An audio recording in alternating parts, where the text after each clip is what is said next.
नाज़रीन, ईरान में क्या हो रहा है, क्यों हो रहा है, हर कोई ये सवाल पूछ रहा है कि क्या ये अमेरिका और इसराइल की मुदाखलत है या वाकई ही ईरान में लोग भूख से मर रहे हैं। जलाओ, घिराओ और पुरतशद्दुद वाक़यात में अभी तक 500 से ज़ायद मुजाहिरीन, जिनमें सिक्योरिटी फोर्सेस के अहलकार भी शामिल हैं, लुक़माए अजल बन चुके हैं।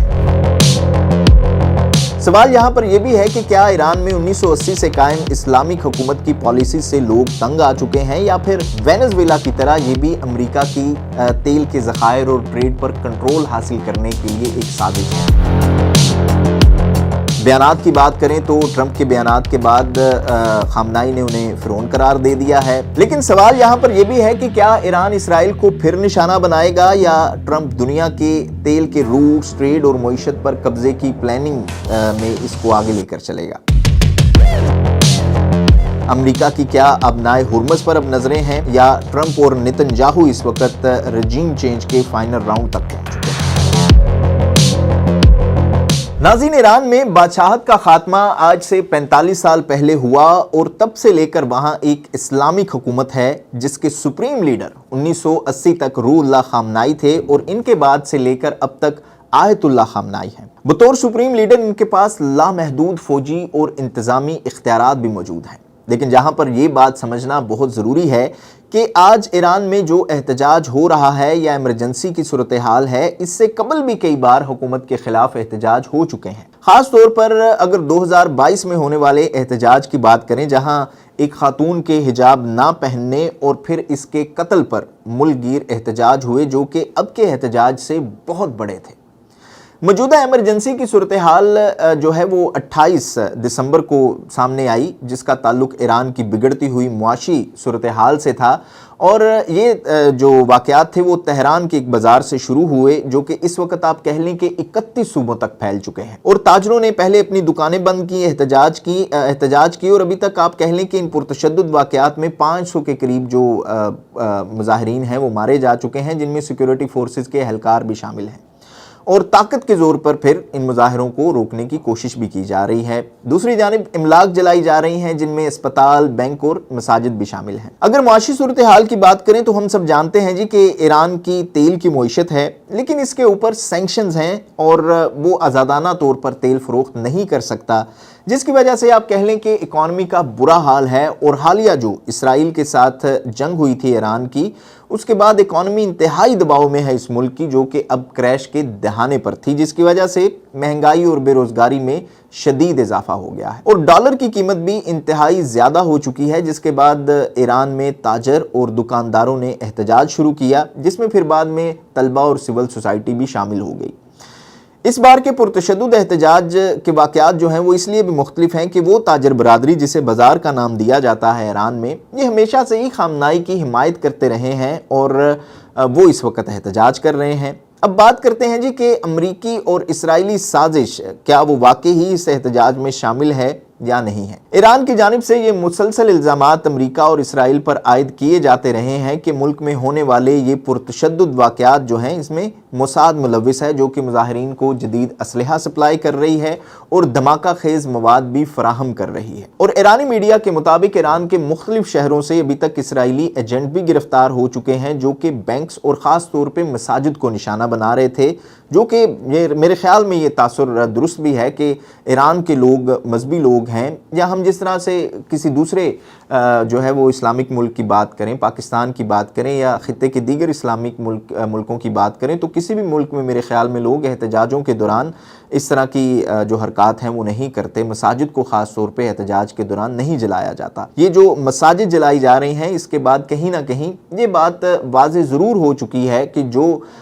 इस एहतजाज में शामिल लोग हैं वो कहीं ना कहीं ये तासुर देने की ज़रूर कोशिश कर रहे हैं, या जो आप कह लें कि बैरूनी कुव्वतें हैं इस एहतजाज में शामिल या इसको जो सपोर्ट कर रही हैं, वो कहीं ना कहीं ये तासुर देने की ज़रूर कोशिश कर रहे हैं कि लोग जो हैं इस वक्त की मौजूदा इस्लामिक हुकूमत के ख़िलाफ़ हैं। अच्छा जी, इस दौरान ट्रंप की जानिब से जो बयानात दिए जा रहे हैं कि ईरान में वो फ़ौजी ऑपरेशन भी कर सकते हैं या ईरान पर हमला भी किया जा सकता है, जो कि मुदाखलत का कहीं ना कहीं वाज़ेह सबूत भी है। और ईरान की जानिब से ये भी वाज़ेह कर दिया गया है कि अगर ईरान पर अमेरिका हमला करेगा तो वो इसराइल और ख़ित्ते में मौजूद दीगर अमरीकी अड्डों को भी निशाना बनाएंगे اور آیت اللہ خامنائی بھی امریکہ اور اسرائیل کے خلاف سخت بیانات دے رہے ہیں۔ اچھا جی، وینزویلا میں امریکی حملے اور ٹرمپ کے جنگی مزاج جو اس وقت بدلتا ہوا جارحانہ انداز میں ہمارے سامنے آ رہا ہے، جو کہ تیل کے روٹس اور تجارت پر کنٹرول حاصل کرنے کی ایک پلاننگ بھی ہے، تو اس سے بھی آپ جو ہے وہ ایران میں ہونے والے احتجاج کو الگ نہیں کر سکتے۔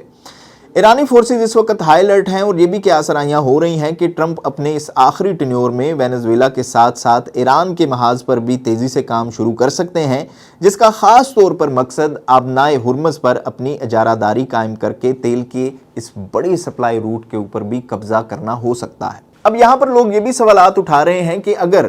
ٹرمپ جو ہے وہ وینزویلا کے اوپر جس طرح سے اس نے ڈائریکٹ اٹیک کیا، وہاں کے صدر کو اٹھایا اور وہاں کا تمام تر اس نے نظام اپنے کنٹرول میں لے لیا، تو کیا وہ ایران کے اوپر اٹیک نہیں کر سکتا تھا؟ اس کو اس طرح کی سازش کروانے کی ضرورت کیا تھی؟ تو میرے خیال میں یہ سوال ہی غلط ہے، کیونکہ وینزویلا اور ایران کا معاملہ بالکل آپ کہہ لیں کہ ڈیفرنٹ ہے، کیونکہ ایران کے پاس ایک بڑی فوجی طاقت ہے، اور جیسے میں نے پہلے کہا، جو کہ ایران کی طرف سے بیانات بھی آ رہے ہیں کہ اگر امریکہ اس سازش کو برقرار رکھے گا تو وہ اسرائیل کو بھی نشانہ بنائے گا، اور امریکہ کے اتحادیوں کو جن کے اڈے اس وقت خطے میں موجود ہیں، یعنی کہ قطر اور یو اے ای وغیرہ، وہاں ان کے اڈوں کو بھی نشانہ بنائے گا۔ اور پھر یہاں پر ایران کی جانب سے یہ بیان بھی سامنے آ چکا ہے کہ ان کے دروازے جنگ کے لیے بھی کھلے ہوئے ہیں اور مذاکرات کے لیے بھی کھلے ہوئے ہیں۔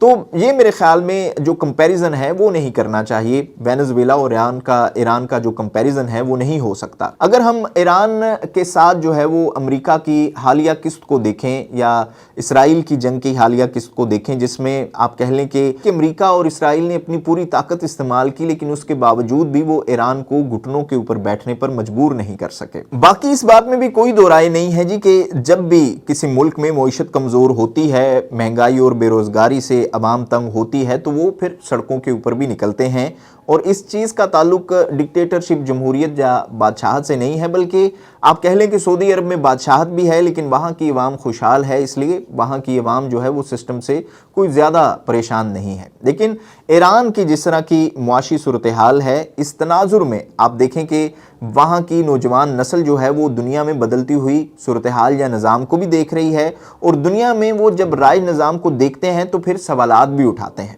اور ملکی حالات کو دیکھتے ہوئے پھر آپ کہہ لیں کہ نوجوان سڑکوں کے اوپر بھی نکل آتے ہیں، جو حالات ہم نے بنگلہ دیش میں دیکھے۔ اور جب کسی ملک میں کوئی بھی اس طرح کی تحریک چلتی ہے تو پھر ظاہر ہے کہ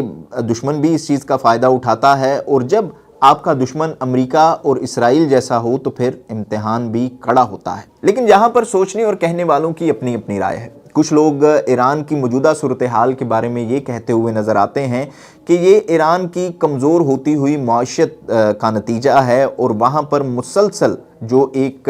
ڈکٹیٹرشپ کی طرح کی ایک